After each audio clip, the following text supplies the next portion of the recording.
We are connected.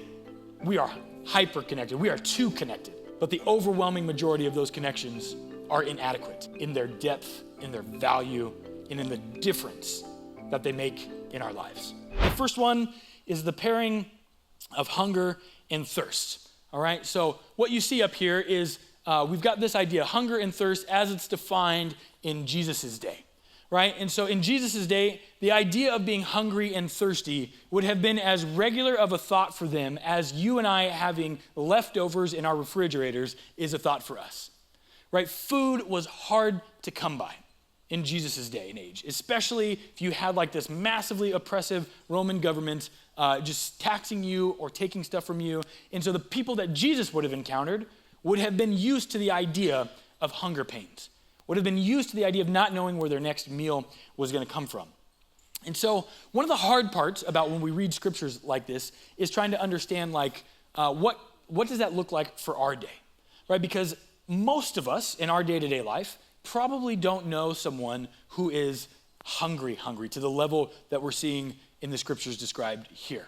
And if they are, chances are they probably aren't telling us about it, right? Because we can feel shame and we don't necessarily want to reveal when we're walking through these needs. So one of the things that we can do when we're thinking about this, when we're looking at it in our world today, is we can kind of allegorize this a little bit.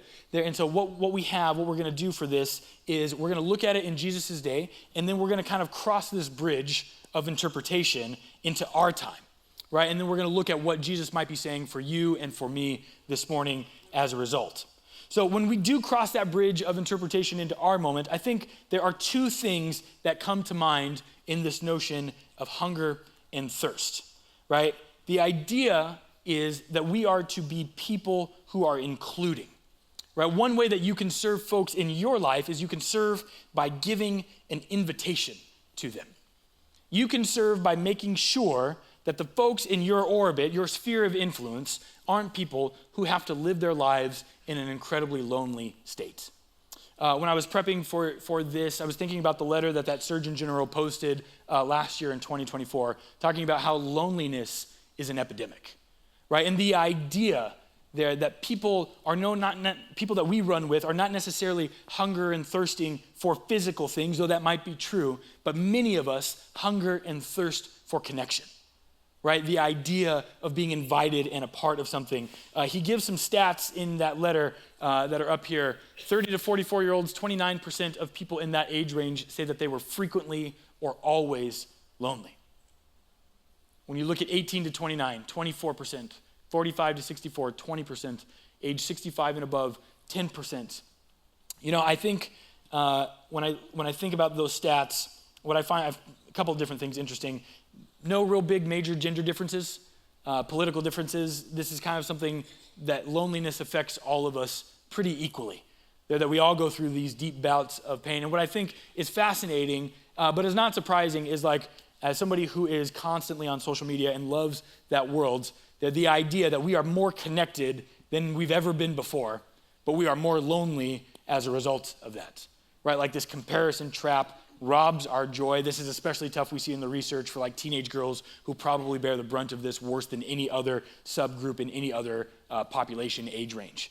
That the idea that I could look on your Instagram at any time, or that I could look on your Facebook at any moment and see that you're doing stuff and then kind of compare my life to your highlight reel, of course we're going to feel lonely, right? When things are curated to make us feel that way.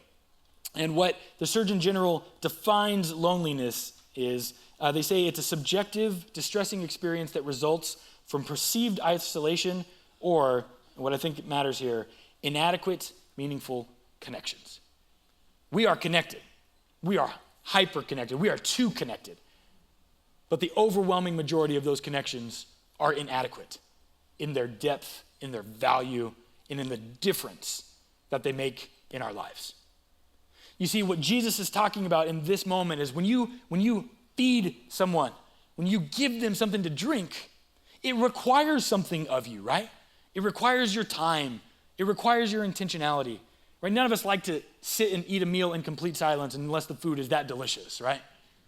But we all know that if we want to have like deep, meaningful, impactful relationships, of course, it's going to come through intentional invitation to bring people into your world. So if you were going to serve by being intentional about giving an invitation this week, what would it look like for you? Right? Who is someone in your life that you can make sure is a part of your world? I have a standing date night with a good friend every Thursday. They're every Thursday night. They come over, we hang out, and we spend time. And I have learned more from them in the last 6 months than any other way I could express in words. And a lot of that is because it's just time together. It's like 7:30 to 11 or 12 or 1, sometimes 2 or 3 in the morning, which I'm getting too old for. But the idea that we can just be together, right? There's no pretense. There, we watch TV, we hang out, we talk about deep stuff, we talk about nothing. We eat food, we laugh, we make fun of each other, whatever it might be. And God has used those times to reveal to me great things. And that is all because of that intentional invitation that person sent me to hang out. Right? So all of us need that. Every single one of us. It doesn't matter your age, your stage, or where you're from, or what is happening in your world.